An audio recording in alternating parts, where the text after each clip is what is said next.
In some senses, it appears extraordinary, but if you know the Conservative Party, I think what it does is it speaks to what is the natural instinct of the Conservative Party, a desire to try and find some kind of common cause.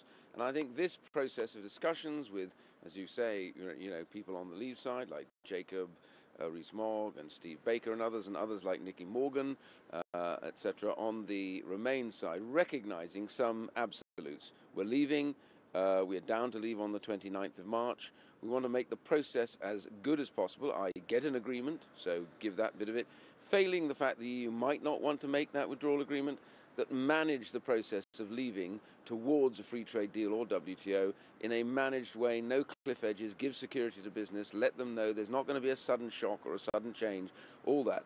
It's the common sense approval of saying, right, let's make this work one way or the other without crashing into new referendums and just extending for the sake of it. What has been the response of Downing Street? Because Mrs May has always been very clear, it's her deal or no deal. Actually, the response from the government, including Downing Street, has been by and large pretty positive. I was seeing the Prime Minister yesterday. She accepted that this was a very good place to be. It isn't an official embrace. We're looking for her from the dispatch box today to make it clear what she's actually trying to achieve.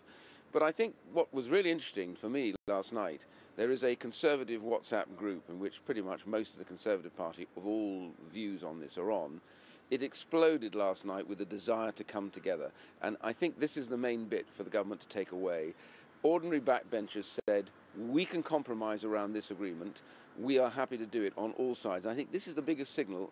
The party is ready to find a way through. But before you get to that, we have a series of votes tonight, including one on the so-called Graham Brady Amendment, which last night leading members of the European Research Group said, no, we are not going to support it. So would you now support this amendment, given Mrs May is instructing Tory MPs to support it? And do you think those Brexiteers who previously voiced opposition will also support it? Now, I can't speak for absolutely everybody, obviously, because everybody's an individual.